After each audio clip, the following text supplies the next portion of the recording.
What started with refusing a very promising Goldman Sachs promotion to Tokyo led to starting a big regen farm in South Africa. Join us in this wide-ranging interview with a regen ag pioneer about markets, carbon, nutrient density, cobalt, chemical-based fertilizer, large distribution, aka supermarkets, and so much more. Enjoy. This is the Investing in Regenerative Agriculture and Food podcast, Investing as if the planet mattered, where we talk to the pioneers in the regenerative food and agriculture space to learn more on how to put our money to work to regenerate soil, people, local communities, and ecosystems while making an appropriate and fair return. Why my focus on soil and regeneration? Because so many of the pressing issues we face today have their roots in how we treat our land and our sea, grow our food, what we eat, where and consume. And it's time that we as investors, big and small, and consumers start paying much more attention to the dirt/soil underneath our feet. To make it easy for fans to support our work, we launched our membership community, and so many of you have joined us as a member. Thank you. If our work created value for you, and if you have the means, and only if you have the means, consider joining us. Find out more on gumroad.com/investing-in-regen-ag. That is gumroad.com/investing-in-regen-ag, or find the link below.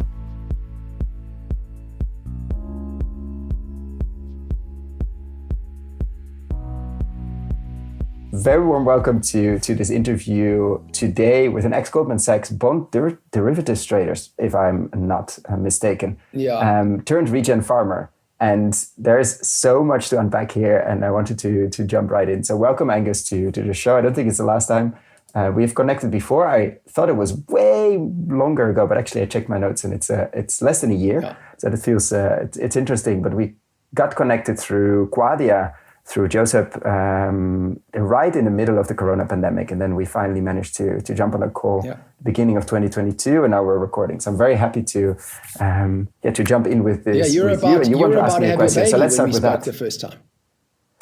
True. Yeah. We have two now. So it's like it's been a hell of a ride, I can say. And it's let's say it makes you appreciate food even more. We've been very focused on that. But it's really interesting. The first 1,000 days, of course, including the pregnancy. We've done some interviews on that as well. Like simply the quality connection to soil and quality of food is one where, I call it probably the most important story we told in 2022. And I still stand by that, even though we're now 3 days into the new year. But you wanted to ask me a question before we dive into prepped your me story. with some amazing questions. But my question to you is, how do you stay positive? And what is it that motivates you? Because you've got a big smile on your face. And it's a good question, because I'm looking out over a land now where we should be seeing a lot of snow, and it's 15 degrees Celsius to even more, and it hasn't rained in a while, and it should be winter now here. So it's quite depressing and nice at the same time. It's a good question. I think mainly because I'm not on the land all the time, so I don't see the changes that, if I bounce the question to you, might be your answer, like how do you stay positive? But talk to people like you, like the stewards of the land, the farmers that say and show that this is possible in a relatively short time frame. I'm not saying 2 years, I'm not saying 2 months, but changes are like, the landscapes we see with our eyes are extremely degraded, and we often forget about it. There's a beautiful word for it, which I don't remember, but we get used to a very low, let's say, level of biodiversity, level of biomass, level of abundance, and somehow adjust to that and say, that's okay, like, let's try to keep this. But then through people like you, I get reminded of what is actually possible. And we're literally, and pun intended, scratching the surface of what is possible in the landscapes we manage as a what is it, hyper keystone species, I think is the right term. So it's actually, and of course, you're like a small post stamp in a much bigger world of ag and land, because you manage a lot of land, but it's nothing compared to what is being managed around you. But I can't imagine farmers like you, and you talk to many others that are on the journey, ever going back. Like as soon as you've seen some of the results and some of the impact and the speed of certain things, and biodiversity coming back, and the quality of food, which for sure we'll talk about, the carbon side of things, the water side of things, like I can't imagine you go back. And of course, we need to create all kinds of instruments and support systems and resources to help more farmers start. But I I hope at least that most won't go back. So it's going to be a tough 10 years. I'm not denying that at all, but we don't need any new technology, or we need new instruments, we need new investment structures, we need a lot of new things and a lot of new companies, but it's definitely possible. So I think that keeps me hopeful, even though I know maybe 1% of 1% of land is currently managed the way we would like it to see. That's what keeps you, what keeps you hopeful?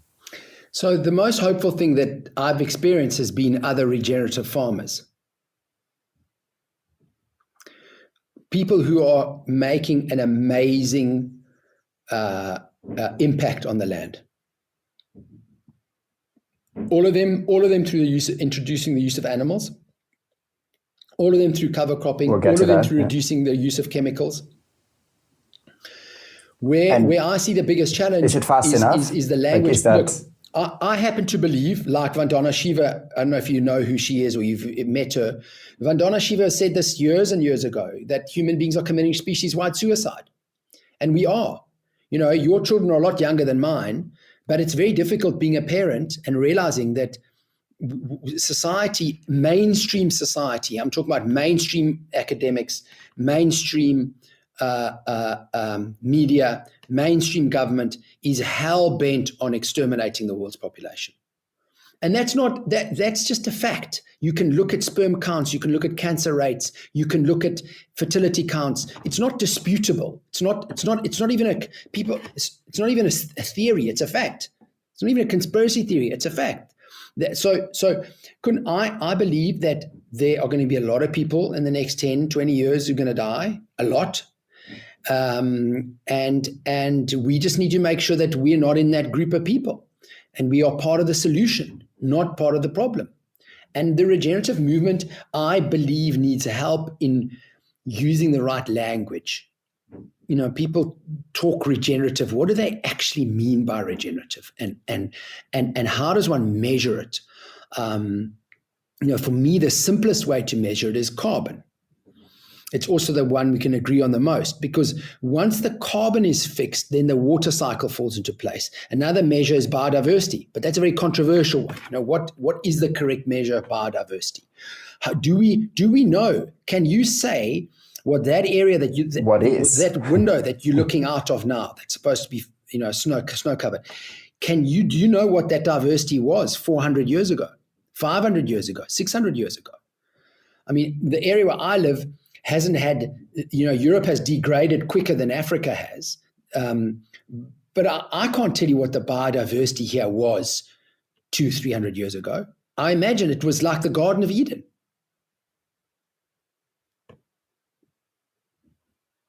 And let's start with the question we always ask. I mean, we're a couple of minutes in and we went deep immediately. But let's set a bit of context. What led you to soil, and then we're going to unpack all of these. We already mentioned all of the very interesting hooks you already mentioned. I mean, you have a great TEDx talk, which I'll put down in the links below in the show notes, from basically banker to what would the Thai say, or the farmer, which I will recommend anybody to watch. But just to share with anybody that hasn't seen that, what led you to farming and soil? And then we're going to unpack, obviously, what you're doing and what you're working on, which is extremely exciting. And so what made you become a farmer? So out of London City? It's a great question. That's a very different world. What I didn't do, I didn't leave Goldman Sachs to come farming. That was not my intention. There's a push and a pull. There are a lot of factors that are push and pull. I mean, I didn't have a Damascene conversion. Where the lightning strikes you on the road to Damascus and you turn around 180 degrees and go back. I didn't quite have that. Having said that, from what I used to think and say and believe to where I am now, it is 180 degrees. So it was like a few degrees at the time. It was only it was a small change, and you just keep changing. But basically what happened is, the first thing is we made the decision to leave Goldman Sachs because we didn't want our children to grow up on the 23rd floor of a building in Tokyo, which is where my promotion opportunity was. I was doing equity sales, and the promotion opportunity was to go and do derivative sales. I got so excited that I pulled the microphone out of my ear. But Don't what worry, happened anything is can happen on this podcast. we People are quit used to it. the stockbroking life with the intention of coming back to South Africa, not knowing what we were going to do. And then we decided we're going to build a house, and we met 5 different architects, and the one was a green architect and said, you're going to build a clay house. And I said, what on earth are you talking about? Goldman Sachs people build concrete and steel houses. No. And he took us down this journey, and that was sort of the start of environmental type thinking. But what made you choose that architect over the other 3 that were for sure easier? It was purely a personal, a man called Etienne Brouwer, lovely man, and we hit it off with him. I mean, the other architects weren't horrible people, but he's an amazing, special guy. And he guided us down this path. And it ended up doing quite a lot of works on biodynamics. My children ended up going to a Waldorf Steiner school for primary school. So I got quite into Rudolf Steiner. And then the biggest change in that 180-degree shift was reading Michael Pollan's book, The Omnivore's Dilemma. I'm not sure if you're familiar with it. Yeah. Okay, so it's the most insane book about the world's food systems. And when I put that book down, I said to my wife, I want to be like Joel Salatin, who's the farmer who features. I know a few people that have taken that book and then jumped on a plane and 2 days later sat down with Joel and Jake Brown and went down the rabbit hole. So it's been influential. So Joel, anyway, so we've been paying a lot of school fees. We've learned a lot, made a lot of mistakes. Hindsight being the exact science, I would have done things a lot differently and realized that the South African market is very different from the US market. So you bought a farm and started, or what was there was already land connected to the house? So there is land connected to the house. So it's a much bigger farm now. So I leased the land. The owners have bought into the principle of regenerative agriculture. So I've put in about 2/3 of the capital. They put in about 1/3 of the capital. And we started originally. So now everything is sold under the Farmer Angus brand. But before that, we sold pasture reared. And so why I'm telling you this brand story is that in regenerative agriculture, and Joel Salatin says it best, 50% of your time is focused on production and 50% is focused on marketing. And I said to you earlier, the regenerative agriculture movement, in my opinion, does a really bad job, or the organic world also, of telling the story, marketing, particularly around the quality of food. Now, I've got some ideas about how we can get around that. But basically, we started selling pasture reared.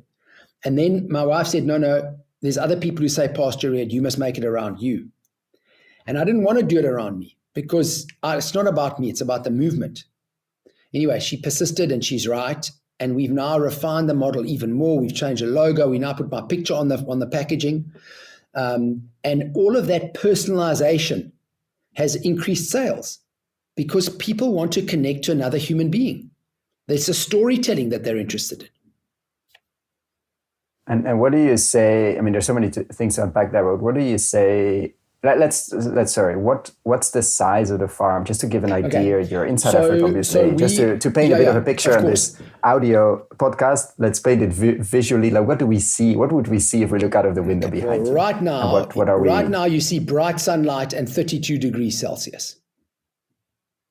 Okay, that's what you're going to see kind of right landscape? Now. We farm just outside of Stellenbosch, which is a town about a half an hour from Cape Town. We farm on the Spear Wine Farm, 650 hectares. But of that 650, there's 150, which is hotel, organic gardens, conferencing, restaurants, all that kind of stuff. Then there's about 120 of irrigated pasture. And on that, we run 330 pigs, 7,000 hens, and 120 cattle. And we rotationally graze our animals. That's the most important thing. We move the pigs once a week, we move the cattle 2 times every day, and we move the chickens every day. Now, and because the weather is so good, we don't have a barn. We've got no fixed housing. And for me, that's the biggest crime of agriculture, is that animals, apart from glyphosate and artificial fertilizers, the biggest crime of agriculture is keeping animals in cages. So your manure is a huge problem. Your disease pressure is a huge problem. Animal welfare. I mean, it's all problematic. And so we move animals daily. That's basically what we do.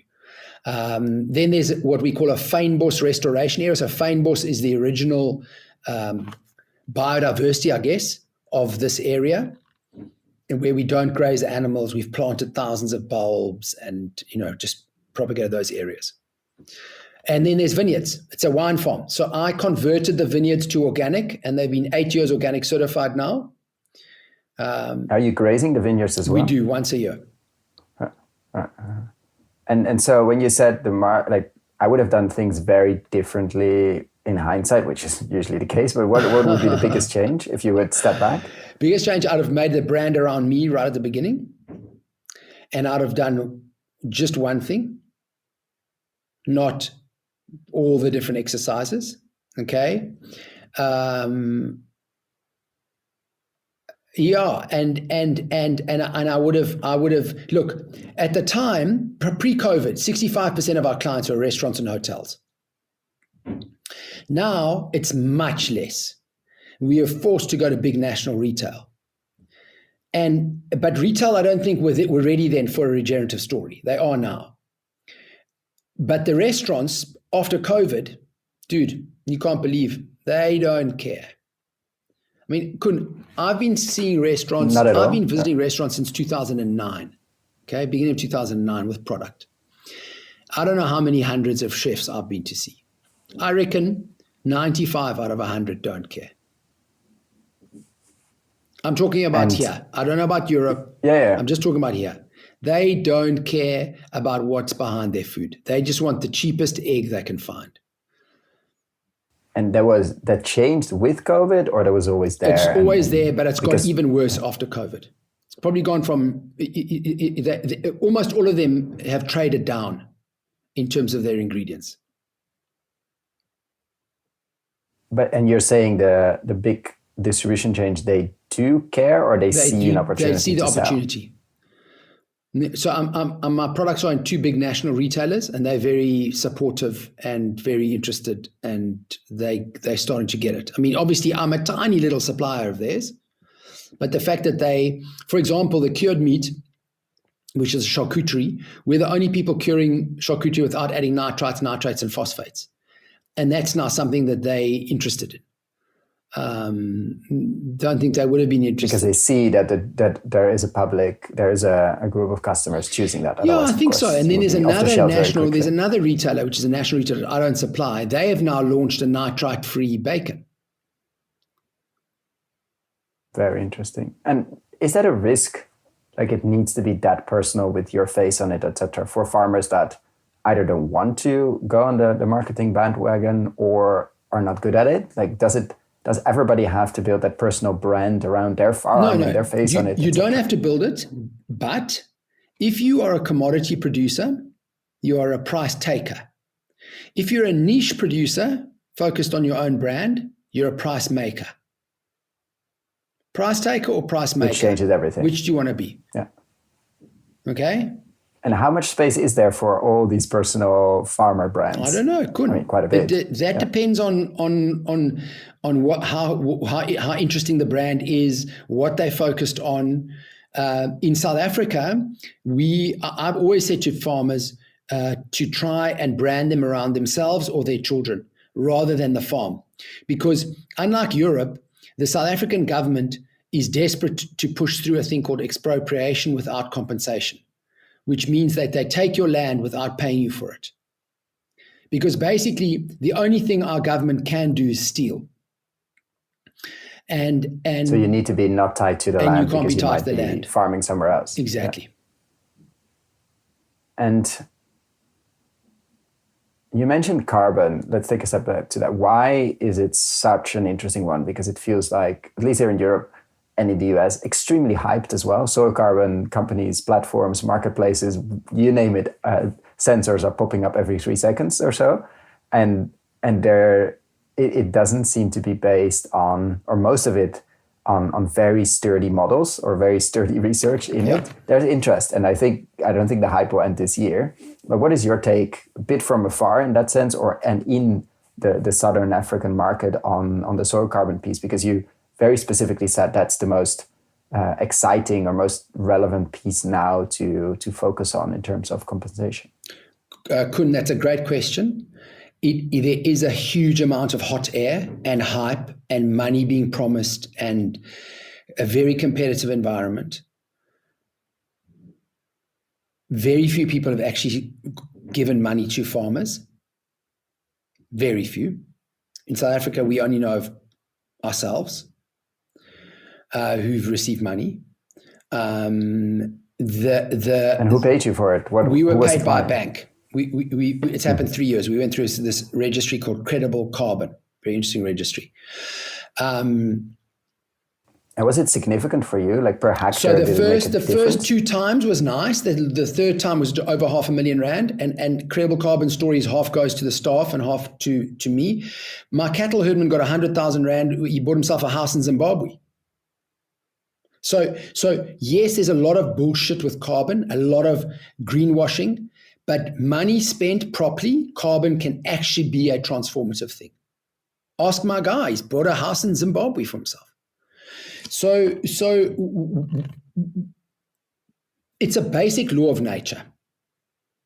The more carbon you have in your soils, the more nutrients your soils hold, the more water your soils hold, the healthier everything is. The plants growing in there have a higher brix, they're more nutrient dense. You know, the most fertile soils in the world are the American prairies, which they are still mining with corn and soya today. Which is such a waste, yeah. And how do you measure the carbon? Like in this process for 3 years? It's called the Walkley-Black test. Every soil lab in the world does it.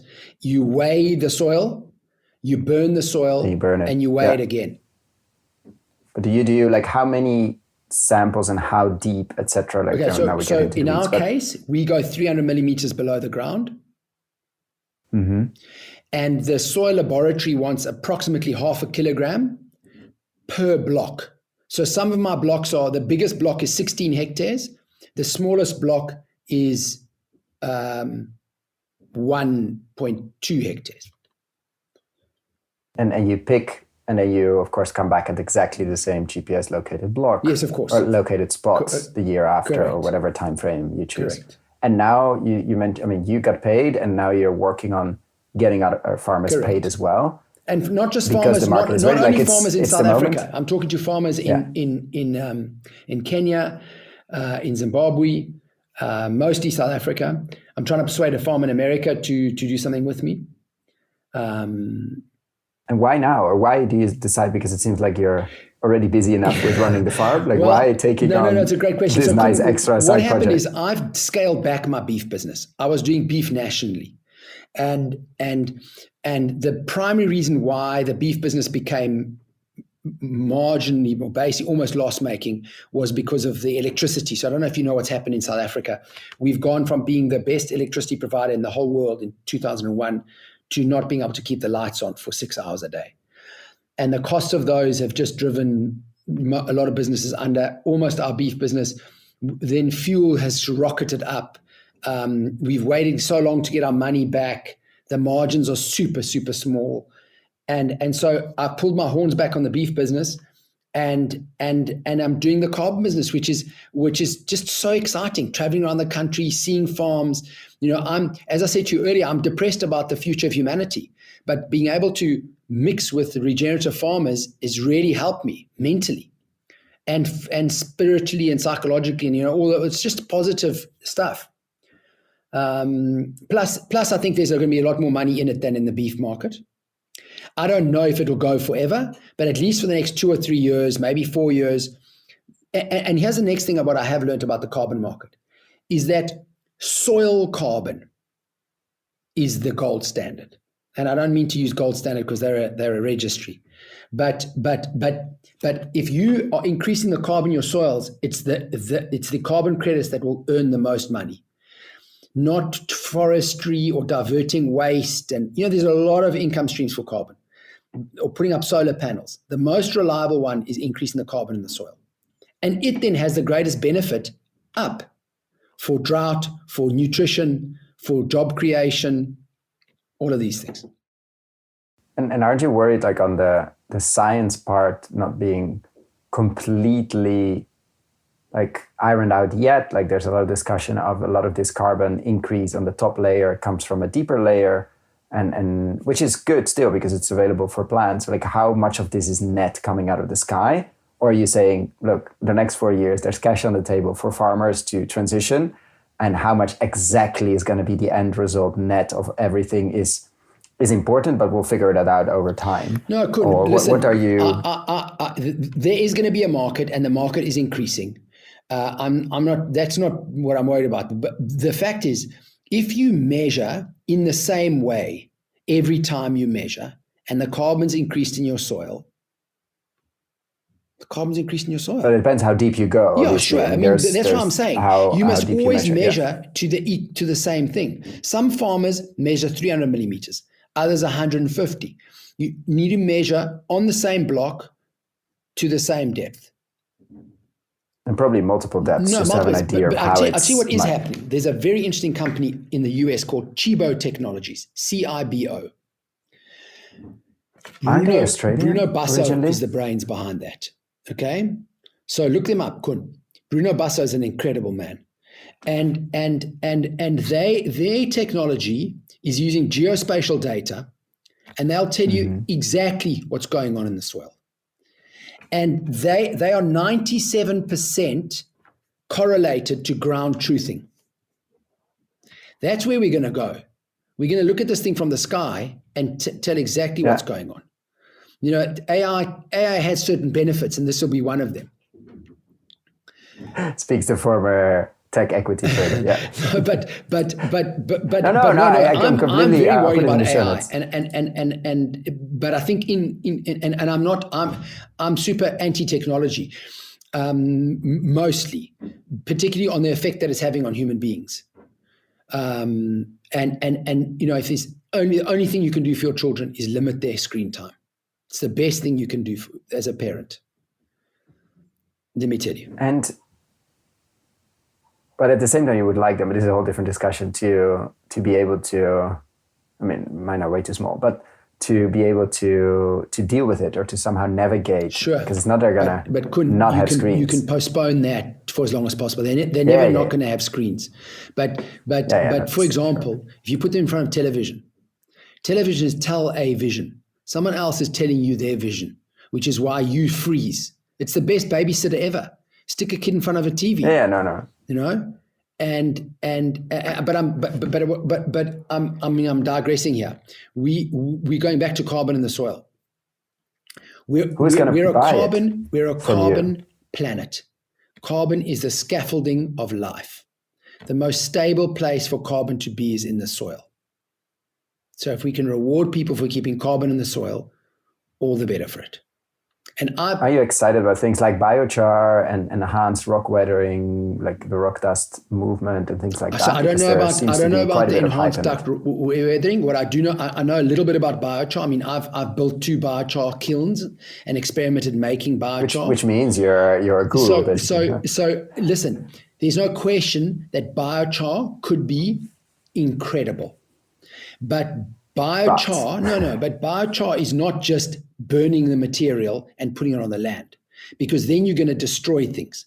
So you need to burn the material with as least energy as possible, and then you need to fortify it or make it bio. So you need to stuff all those tiny little carbon spaces filled with, you know, whether it's urine or manure or bone meal, or, you know, whatever it is. Then you create this insane fertilizer. So you know, which is super stable, like hundreds of thousands of years. Absolutely, like the carbon stays. Correct. And South Africa, I mean, I'm sure the whole world has this problem, but we've got a very serious problem with what they call invasive species or alien vegetation. Now, all of those things can be turned they can become a resource through biochar. They are destroying the environment at the moment, but they can be turned into biochar and become a benefit. So I'm excited about the biochar thing, I have to tell you, but I've seen lots of nonsense in biochar too. Absolutely. And then so who are, like, why you're excited about the potential of the carbon markets? Partly I'm imagining because the market is developing. And so who are you going to be selling to, or are you already selling to? Is that the same bank, or do you see other, because you're talking to a lot of farmers in South Africa now to start selling, like who will be buying? So where I am exactly now is we've got 2 projects that we've submitted to the registry. The registry needs to approve them and send out an auditor. So those projects need to be audited. And once they've been audited, which we're expecting to happen this month, we can then offer them into the market. And listen, I've heard of all sorts of people who are interested in these type of carbon credits. I purposely, though, have not spoken to anyone because I don't have anything to sell. I don't have any projects to promote. So we'll see. This registry is going through a process of becoming part of ICROA, which is a Swiss organization, as well as part of the South African government, which will then make it part of the UN, which then means that they can get overseas prices. So, for example, there's guys in Egypt who are getting 25 euros a ton. In South Africa, the price is 140 rand a ton, which is like a fifth of 225 euros. And there's farmers in England who are getting 75 pounds a ton, which is more than 10 times the South African thing. So if we can get our South African and Kenyan farmers or whatever farmers paid on a more level playing field, and I think that's where the opportunity is going to come in, is the playing field is going to level. There's no ways that you can have credits in a certain place for 140 rand and in the UK for 75 pounds. It's just not going to happen. That's going to level out. I'm not a cynical person. I know there's a lot of bullshit I know there's a lot of hype in the carbon thing, but where I do take comfort is that carbon in the soil is not going to tell a lie. Now, whether you increase the carbon in your soil through rotational grazing or cover cropping or biochar or compost or all of the above, doesn't matter. And how about how do you make sure, I mean, permanence is an interesting word there that I don't want to use, but how do you make sure that these practices stick?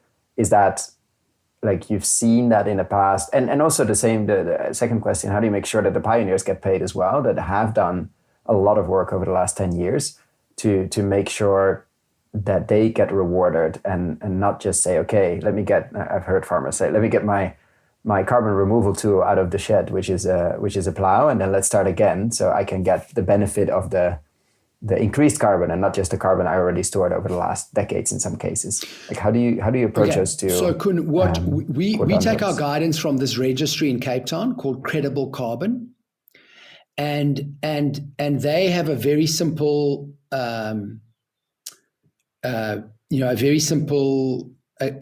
agreement that every 3 years you take your soil tests, and if the carbon has gone down, not increased, you, Mr. Farmer, need to pay in.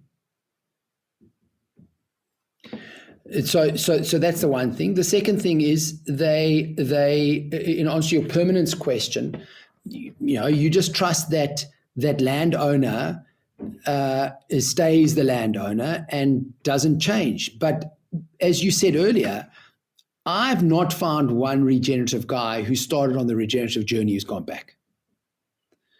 So you have to take a certain degree of faith and trust in humans, and then your other question about how far back the pioneers. Well, these guys have said they don't want to go back further than 3 years. That's their own story. Whereas the guys in England have said you go back as far as you've got soil records. Okay. I've got mixed. I mean, I was paid in 2014 the first time, so Yeah. I've You're fine. I've Yeah, ridden yeah. my wave all the way up. So I don't really have a strong feeling either way. I do think that maybe 3 or maybe 5 years makes it. I don't think you should go back 10 or 15 years. I don't know. I mean, I just haven't particularly thought about it. At this stage, we are going through this registry, and this registry's rules are 3 years. But Yeah. So that's what you follow. one of the projects, for example, does not take soil tests that regularly. So in their case, it's a 5-year project because they didn't have any soil data in the middle. Yeah, and I've seen examples of ways to use remote sensing, so the satellite stuff, to go back. Of course, using models, but quite ground truth, go back quite far, like 10, 15, 20 years in some cases, and also forward, like looking, okay, what could it be in terms of the carbon piece, obviously on the first I think half a so meter where or do so. you think the carbon market's going to go, Kun? I mean, I would say, like, I would agree with you. Let's. There's money on the table now. It seems like there are crazy prices being paid for biochar, for certain enhanced rock weathering, and soil carbon in general. In some places, it's very messy. It's very hyped. It's probably not completely completely ironed out in terms of clear, and we're going to see some scandals for sure. But at the same time, any extra money that doesn't have to come through paying more for your food, which is a whole different topic we can dive into, but extra money for farmers that want to transition, that are in transition and are applying different practices. I think it's let's take it and let's get going, because we don't know how long this is going to take. It might be 2 years, might be 4 years, might be 5 years, or might be 10, and you can ride the wave and do a whole lot with this extra cash and pay for a lot of compost facilities, biochar, changing rotations, etc. So I would say I would be worried if you build your full model only on carbon, because it might just collapse at some point. But I don't see that happening over the next couple of years. So I'm thinking let's take the cash off the table and get transitions going and practices in place on the land on a lot of hectares, and then we'll see how we clean up the mess when the whole thing comes down. But that's for another. I don't think that would be the biggest issue when the whole thing comes down in general. So I would say let's be pragmatic, and take the cash that's there. But make sure, do whatever we can to make sure it is tied to real practices and real change.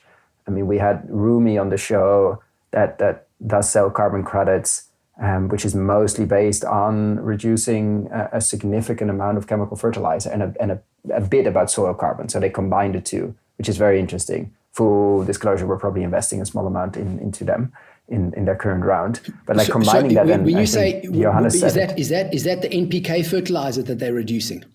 Yes. So they work with ranchers, or we say livestock farmers, I think in the UK. That's very powerful. And they do the two. So they get them on the transition of I will put the link below of the interview. They get them on the transition of a different, so it's all livestock farmers in the UK, to get them off chemical fertilizer and pay them for that transition and sell those reduction credits plus a bit of soil credits. But I think it's like 80-20. So that makes it less vulnerable to the soil carbon hype. And I think it seems like Johannes, the founder, is very aware of this is a hype for a while, but it doesn't mean you cannot build a company on that for a while, as long as it's not your end goal and stay there. Like, you're not going to build a 50-year company based on that. But for now, there's real cash, and farmers make transitions. So absolutely. Let's go. And the fact is that the US fertilizer industry emits more methane than all other industries in the US combined. So it's a very simple calculation. Many tons of nitrogen reduced equals so many tons of CO2 sequestered. And that's the carbon credit. And getting the fossil fuel out. And they can see it from space, interestingly enough. They can see when you applied chemical fertilizer, fossil-based fertilizer on your fields, because the next day is basically the grass explodes. So you can basically see it when somebody cheated or when somebody didn't follow the protocols that they worked with. So in that case, it's a control. It's not like we're measuring the soil carbon in the soil because we're using satellites. No, we're just checking that the grass didn't explode because you put something on it. And in many cases, if you have that weather and that climate, you can dramatically or completely cut out the fertilizer use and really start grazing properly. But you might need a kicker, you might need the education, you might need a market, you might need some transition capital to get your grass or your pasture off that, which is of course going to be shocked if you cut all the inputs. But that doesn't mean, so there are ways like that I see huge opportunities because it quickly reduces a very, very harmful input and basically gets farmers to change tomorrow and not in 10 years. Strength to their, so that's very exciting. To their arm. I mean, I hope they do really well. It's amazing. And that's one of the things that we are trying to add to explain to these farmers, that it's not just about increasing the carbon in the soil. It's about reducing your nitrogen fertilizer. And it's about, in the case of South Africa, changing over to solar power. Which, I mean, it's getting fossil fuels out of ag. That's a big part here, and not being vulnerable for inputs you don't control. It's a power discussion, like we discussed with Jeroen. So here's the fossil fuel thing, which is very interesting. I don't know how much time you get to listen to podcasts, but I very rarely get time, but I happen to be in the car for a few days. Well, actually, just for a day. I went in and out of Cape Town all the time to fetch my daughter. And I started listening to Joe Rogan interview Siddharth Kara, whose book Cobalt Red, about the cobalt industry is being published. I can tell you it's the most traumatic thing I've experienced in the last, I don't know how long, to hear about what is happening every single moment in the Congo. 75% of the world's cobalt comes from there. Your cell phones have 10 grams or something of cobalt in them. The EVs have 10 kilograms of cobalt in there. It's total slave labor. It's the environmental catastrophe, the human catastrophe. It's like Leopold's gone back 150 years later into the Congo, and this time he's not cutting their arms off because of rubber. He's doing it because of cobalt. And so, as Americ from Quadia actually said to me months ago, he said this electric car thing is bullshit. And now you listen to the cobalt story, and it's so bad.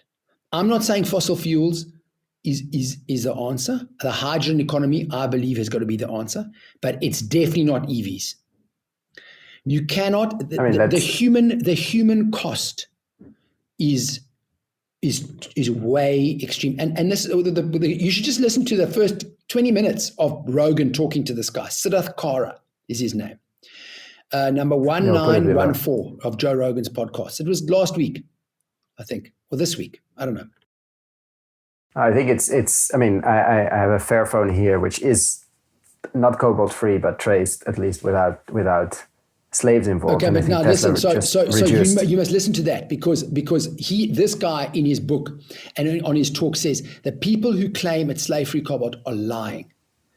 Because I'm pretty sure that these ones are the only phone brand in the world that is not lying about this, because they went there, they bought it straight. This is as far as you can go. They went to get this phone to be let's say conflict metal free, and it's fine, but it's a tiny shiver, of course, of the phone brand. What's I think it's a Fairphone. Fairphone. So it's an Android-based phone, which actually is modular as well. Like I can fix most of it myself if I wanted to.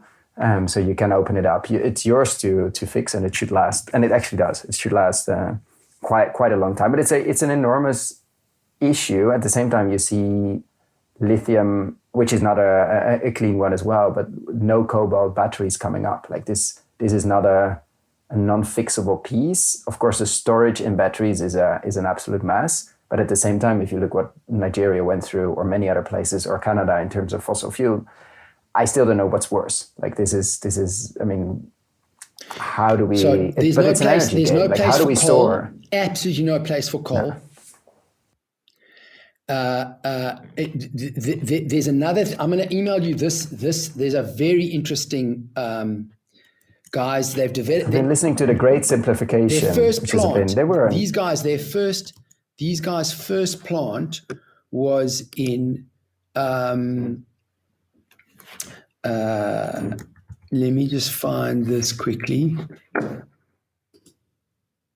Live on the podcast. No, I've listened to the Great Simplification, which is very interesting, with Nate Hagens on like the energy intensity we're on as a society at the moment, yes, and how, whether we like it or not, we're going to have to drastically reduce that. Like there's no way we can stay on this energy diet, because it's been a short bleep in time where we just had free fossil fuels, and it's going to go like to 10-20% of what we have now, and that's going to be very painful. And ag is going to be a big part of that. It depends, you know. There's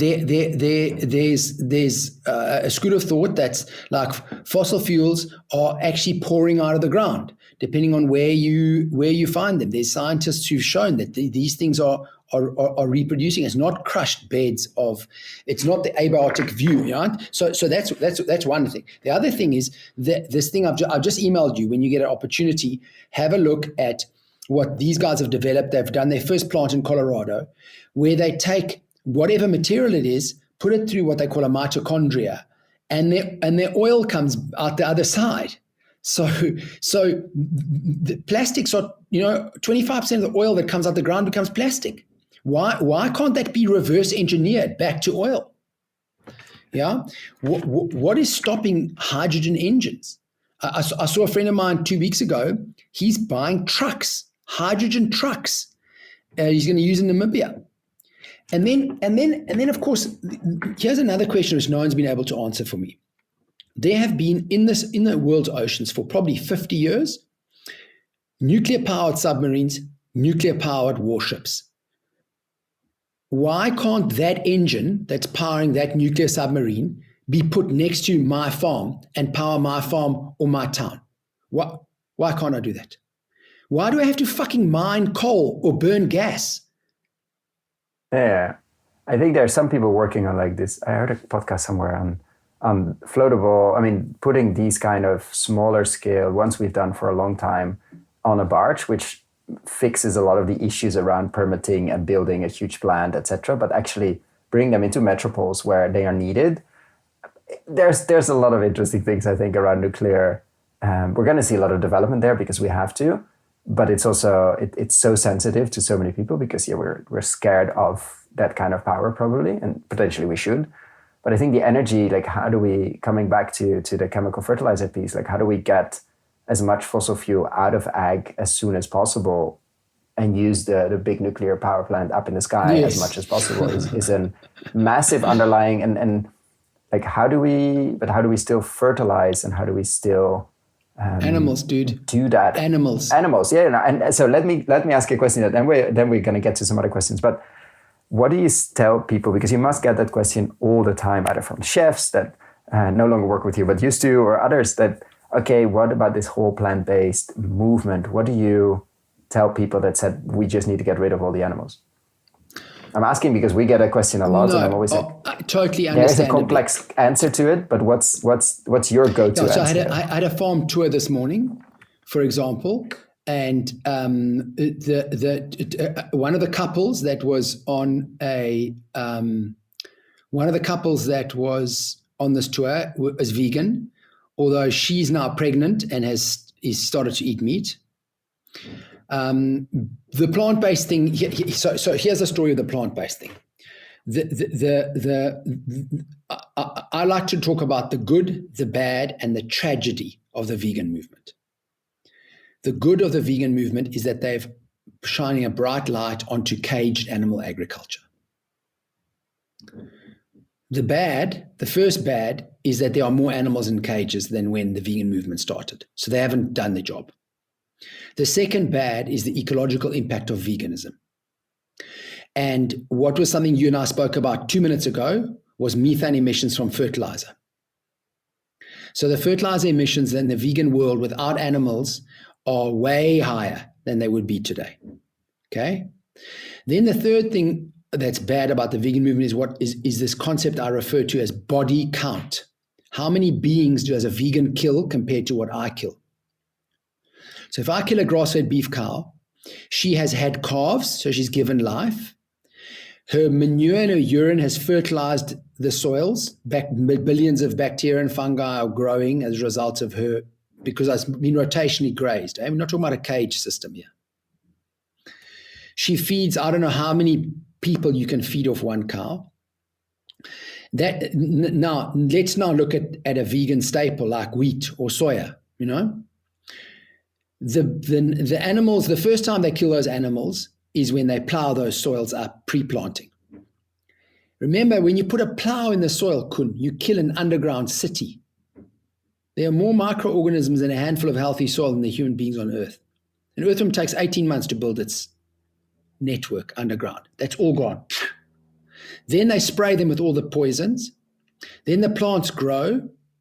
They spray again. Then they harvest. Now the animals that survive, the animals that get sucked up in the combines, whether it's snakes or rats or other rodents, insects, they're all killed. And then those that survive the harvest die of starvation because their food source is taken away. So yes, of course.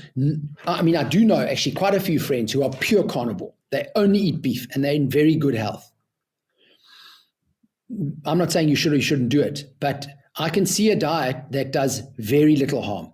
Veganism does huge harm to a diet. And then the tragedy... Is that the bad or the tragedy? No, that's the bad. What's the tragedy? The tragedy is that the vegan movement's been hijacked by big food. And that's where the great evil comes in with a plant-based diet, is the world's being told, especially the rich world, because Kun, this is very much a first world problem. The poor African people don't give a toss for the plant-based thing. They don't care for it. But it's the newsmakers, it's the media, it's the rich white world or the high middle class world who talk about the plant-based movement. It doesn't solve any ecological problems. Why does big food love it? Big food loves it for a couple of reasons. The one is you think you're doing the right thing by going plant-based. It's all virtue signaling. The second thing is the products that come out of that are highly processed and therefore highly shelf stable. And that is what big food wants. It wants products that are going to sit on the supermarket shelf for months. Because I supply national retail. I supply these big national supermarkets. Food wastage. Wastage is a massive problem. But now you produce something that people think is good, that they think is healthy, and it's shelf stable for a long time. And then Kun, the last thing is, show me a long-term healthy vegan. Actually, we had somebody on the show saying that his ideal customers, it's a sheep farmer in the UK, are ex-vegans because they want to do the ethical right thing. They struggle with health in many cases. And so when they buy animal protein, they will they will search for the best thing possible because of the environmental outcome. But would you say there's a way possible to to separate, let's say, the impact of the animal, which is by all means extremely positive, and the eating? Like, is that an ethical discussion we need to have on the eating side once we establish, and I think we settled that claim that livestock in general, when done well, can have an extremely positive, kind of an extremely negative and an extremely positive impact on ecosystems.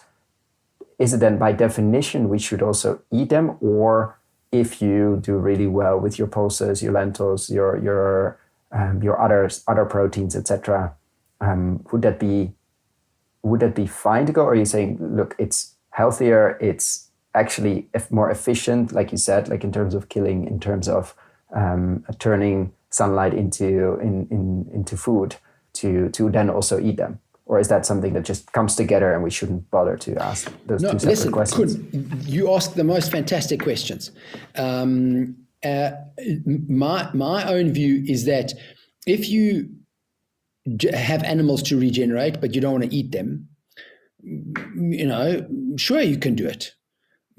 But the animal is going to die at some stage, okay? You don't want it to suffer in old age, and its effectiveness wears down. So what are you going to do with that animal? It's great in compost. Our chickens that die, the laying hens that die, we put them in our compost heaps, and we got fantastic compost. Animals in compost are amazing.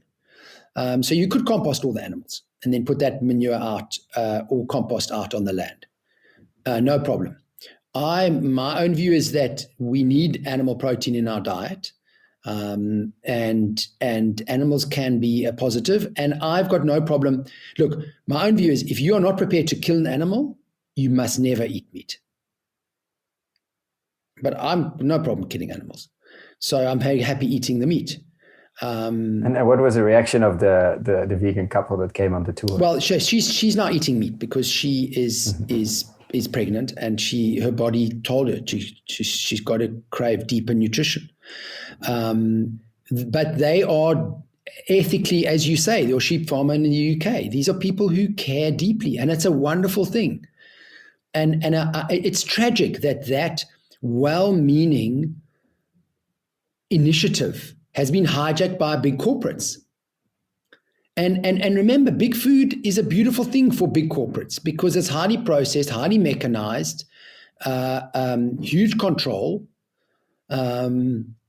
It gets away from the small scale farmer. It's the opposite of balance and localizing things. I don't know if you've read Schumacher's book, Small is Beautiful. Mm-hmm. No, it's the absolute opposite of all of that. So switching to another big industry, the finance side, what would you tell, obviously without giving investment advice, but what would you tell investors that want to have an impact, both financially, ecologically, and socially, like a net positive impact? What would you tell them currently in this crazy world we're in, where to start digging a bit deeper, where to look, where are the interesting opportunities according to you, again, without giving investment advice, but where should they look? Where should they start? I mean, I think the first decision to make is which continent you want to get involved in. You know, where's the greatest potential?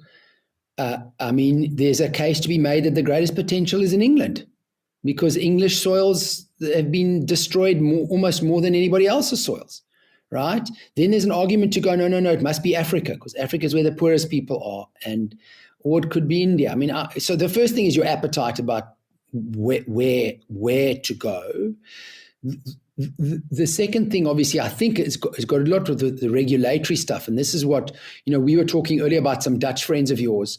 I don't know if I'm allowed to mention them, but I'm not going to mention them for now. But these are Dutch farmers who are looking at doing a regenerative thing, but they are concerned about the regulations around animals, which is just, again, shows you how the system is against the regenerative movement. It's not the cow, it's the how.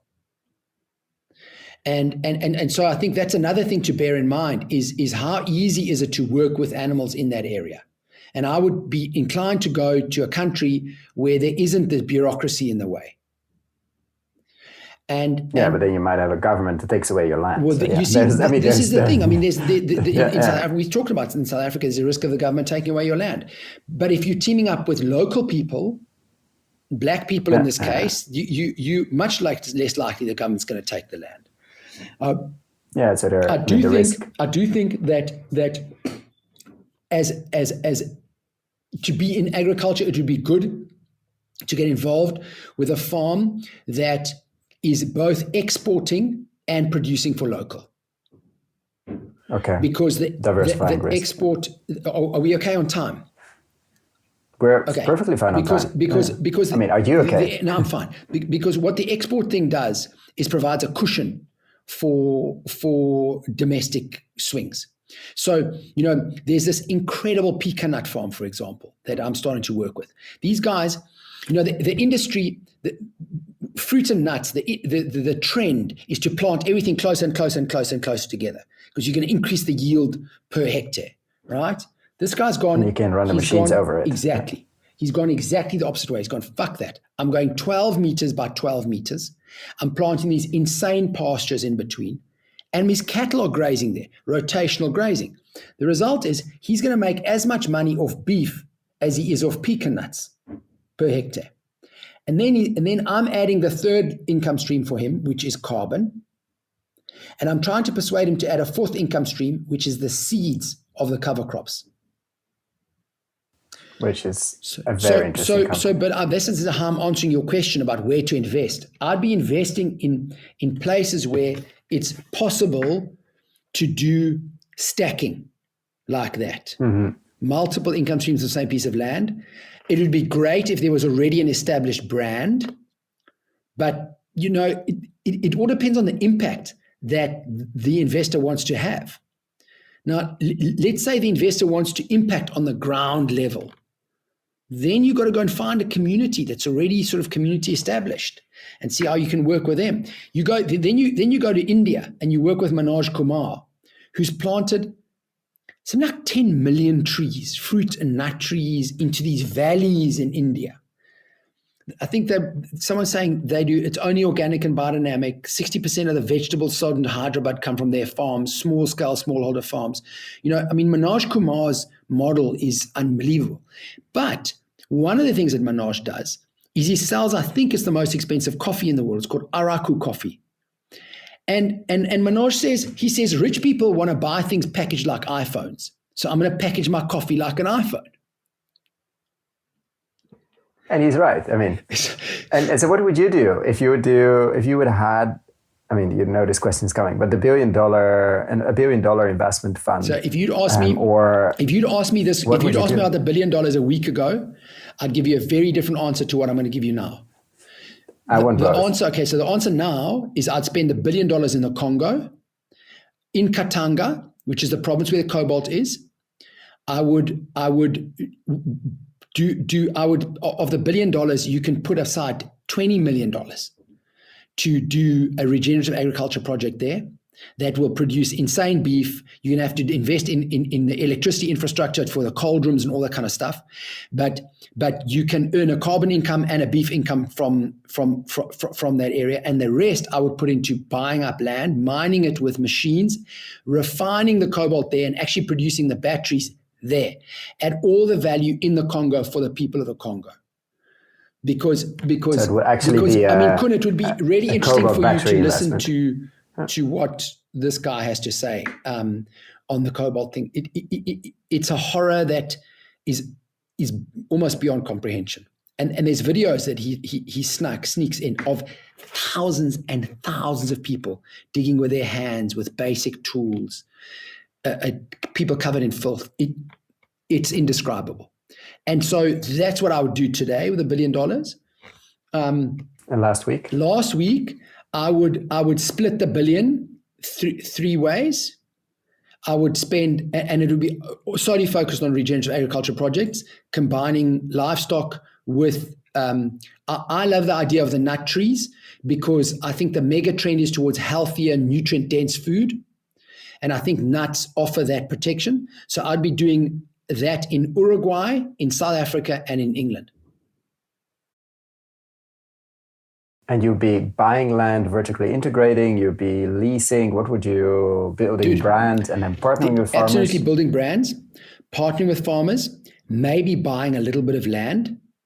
I'd rather invest in the brand and in getting the guys earning money for carbon, those kind of layered services.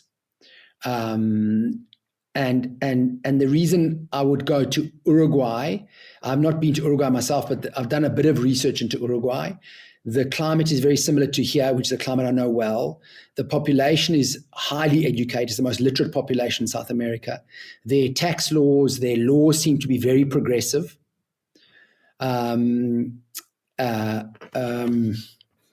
South Africa is just because I know South Africa, and I think that the economic, put it this way, a dollar goes a lot further in Africa than it does go anywhere else, because there's a lot of need for it. It might not actually be South Africa. It might be another African country because the political situation in South Africa is very unstable. And if you could change one thing overnight and you had a magic wand to do that, what would that one thing be? It's very simple. I would invent a handheld machine that you could walk into any supermarket anywhere or any market anywhere, and you just shine this machine on your product and it will tell you exactly what the nutrient density is of it, what pesticides are in it, genuinely measure the quality of it, and even you can even have a GDV. It can also be a part GDV camera. You know what GDV is? Gas discharge visualization. Okay, so you're actually measuring the energy of that thing. Like if we put a GDV camera on me and a GDV camera on you, it's going to pick up what radiation is coming out of us. You can call it energy, you can call it radiation, give it whatever name you want. But that's what I would do. So what would then happen, Kun, is you'd walk into your supermarket. There'd be 2 or 3 different types of apples. You hold the machine, you choose the most nutrient dense one. It would be the one coming from the regenerative agriculture world, no question. And so that will then force a revolution in a heartbeat. So I completely with you with the nutrient density connection to soil. I mean, we're doing a full series and are actually doing another one. We'll do 2 series this year focused on that. If that's the biggest lever, why are you focusing on carbon? Because those devices will come, and it's mostly a discussion now on what is nutrient density and how do we benchmark, because we can measure things in the field, but then it doesn't tell anything unless you know what apples should look like. Like you need the background literally to understand if this is good or bad. So why carbon and not go all in on nutrient density? Well, the one is I don't have the money to go into nutrient density. The second thing is that the farms that build in carbon will have the highest nutrient density products. So when that development happens, which I believe will happen, although Zach Bush said to me, and I mean, he's an incredibly smart, knowledgeable guy. I saw him in November. He said he doesn't believe that because I basically said, what I envisage is that the laboratory comes to the shop. And he says he thinks technically it's too much of a challenge to have those handheld devices. Although I know people like Jill Clapperton are working on it. It might be in between. It might be somewhere in the distribution. Like at the moment, big distribution has no idea of what they're buying in terms of quality. I mean, they buy the nice ones with your face printed on it because you tell them the story, but it's not that they have a handheld device to scan your minced meat or whatever and say, okay, this is actually correct. It might be an in-between step, just as, I don't know, mainframes first came to universities and big companies before they landed on all of our desks. So it might be a question of time, and maybe Zach Bush goes down. I mean, we had him on the podcast. He's a friend of the show, but maybe it goes down at the person that I think it was Intel or IBM said the world only needs so many mainframes, like 20 or so. And then it turned out to be slightly different, but who cares if it gets the revolution going? Yeah. Like there's no, and there might be brands. I see some beef brands now, it's early, but using some nutrient density study, the beef study of the Bionutrient Food Association in their marketing, which I think is a bit early to claim a lot of things, but it is also there. It's going to be the Wild West for sure. But it's going to be very interesting to follow that connection, the health connection at the end. And Kun, if you had $1 billion, what would you do with it? I should prepare for this question. I think I would probably a big chunk into, like what you said, the brand and the marketing and the storytelling piece, like vertically integrated brands. I would definitely want some exposure to land. In ways that are obviously not extractive, speculative. So somehow figuring out ways to put it to work for a long time or forever, and without the land grabbing that you often get when you come in with so much money in basically all communities, honestly. And trying to not overpay for land prices that in many places are completely disconnected from the carrying capacity. But some exposure to that and vertically integrated brands, and brands that then also source from others. And then maybe like I would probably do 80-85% of that, and then a 15 to 20 in, let's say, enabling technologies or the more speculative, not speculative in terms of, but speculative in terms of impact. Like it most likely fails, but we need it. And one of those could change, I wouldn't say change everything because there are no silver bullets, but could really speed up compost applications, or really speed up satellite, like remote sensing, and really understand what we should plant where and how in a landscape, or like some of the moonshots, let's say, and hope that a few of those make it and help the other 80% of the portfolio to really speed up.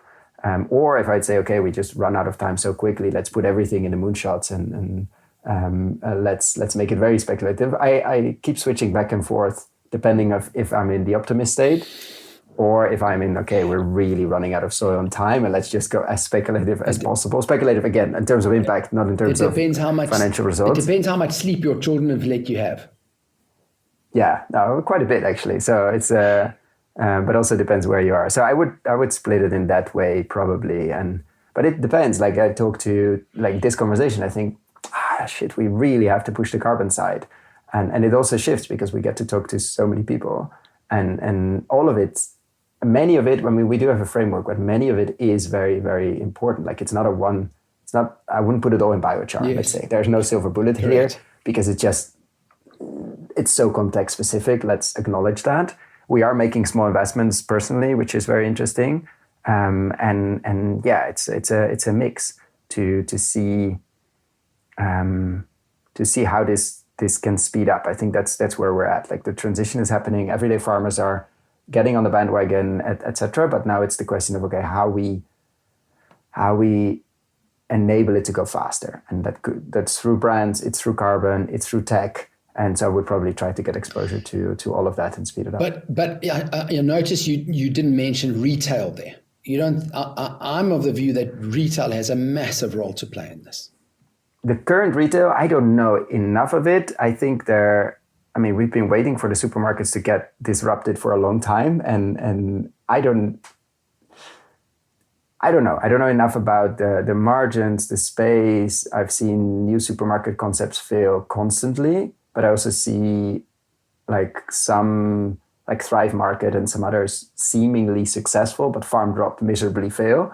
So I think anything that can get better margins to farmers is great, but I just don't know enough about the space to really understand if it's a worthwhile place to put money in. Would you?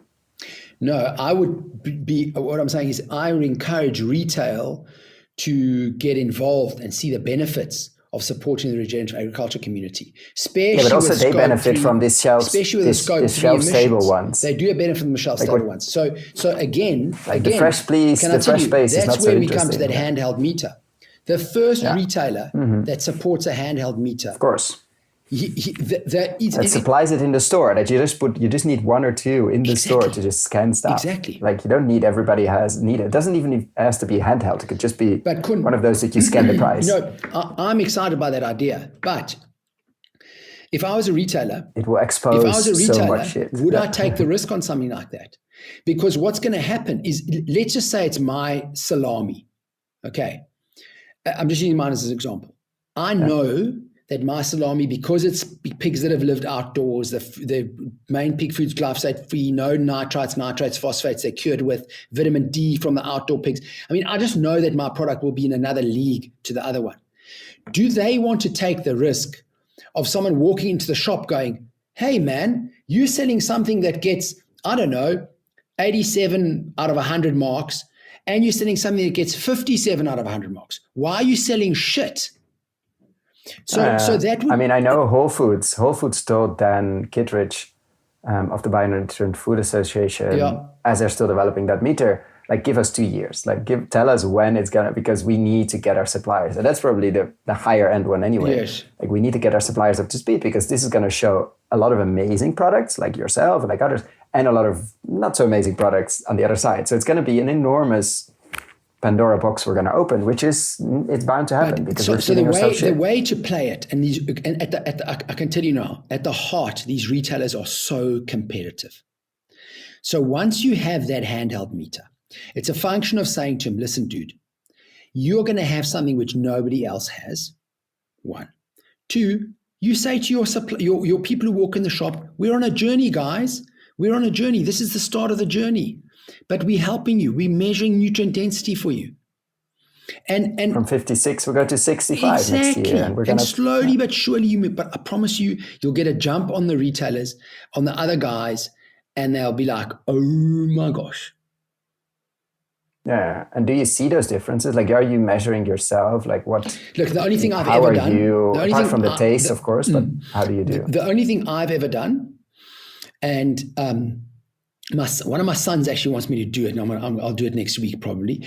But one of the things I have done is I've taken our eggs and I've done the amino acid profiling on our eggs, because that's ultimately why you want to buy eggs, is because the amino acids, which is the protein, right? The building blocks of the protein. And there, I tested 3 types of eggs. I tested our eggs. I tested caged eggs. So South Africa is about 96% caged. And I tested what they sell as free range eggs, which is in South Africa consumer fraud. Just plain. These chickens aren't free to range. It's just nonsense. It's abuse of the English language and of consumers' trust. So the amino acids of the caged egg and the free range egg were identical, and ours is just in another league. You would expect that. But what I was not expecting originally, but now I've learned more about the free range egg industry, was that it and the cage would be the same. And the great irony is that the caged hens are actually less stressed than the free range eggs, because the free range hens are standing on their own excrement the whole time. They're standing in their own shit. The caged birds are layers upon layers of cages, but that stuff is clean. It's much more hygienic. So the salmonella counts are much higher. The disease pressure is much higher for the free range bird, which is why her egg is the same nutritional value as a caged egg. Wow, that's crazy. Yeah, it's really interesting how this is going to unfold on the quality piece, because that's what it is at the end. It's the and how. And do you share my enthusiasm? Do you share my enthusiasm for the absolutely. quality? No, we're doing two series just on that, and it seems to be the biggest lever we have. I mean, people care about climate, people care about water, biodiversity. We care about, let's say, soil and all of that. But at the end of the day, it seems logically, I mean, if you're running your life, you care about health. You care about health of your children. And the research is abundantly clear that that's not going well at all. And it seems like food and then the way we grow. And that step is often, of course, I mean, that's the same journey Zach was on. Okay, I can suggest broccoli and kale to my patients, but half of them are getting worse. Yes. So something is happening to the broccoli and kale. I think that step is still missing with many. They just say, oh, you need more fibers. Oh, you need more this. Or, oh, you need more that. Or, if you only, and we get this in this month, of course, everybody's having, this year we do, blah, blah, blah. But unless we ask the question how that was grown, we're not really getting anywhere. We're getting very mixed results. So I think that realization still has to come with many, but it's also the biggest opportunity we have. And I want to be conscious of your time. We went a bit over of what we scheduled. So I want to wrap it up as well. I don't think it's the last time we talk, at least I hope so. But if you had to pick one place where you're a contrarian, so I like to ask the question that John Kempf always asks in let's say, traditional ag, what do you believe to be true about regen ag that others don't? I mean, we covered a few, but what would be the one you would pick now on the top of your head? I've never been asked that question. So let me understand it. What you're saying is that regenerative agriculture... Let's say we put you in a room with regen ag. Yes. Like you're traveling the country, you're visiting all these farmers. Correct. Where do you think fundamentally different than they do? That I think we can learn something from conventional agriculture. Okay. And why do you say that? And what I mean by that is I don't share the same philosophy or philosophical underpinning, but what I've learned a lot from is their systems and their protocols and being a bit more professional, because a lot of people come to the organic regenerative world emotionally, and permaculture, for example, is a great example of this. And a lot of that is farming. Alan York said it best. It's organic by neglect.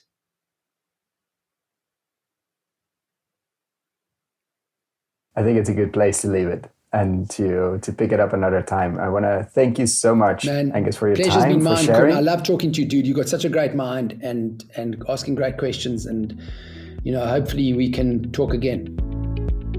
Absolutely. Kabad. Thank you. Cheers.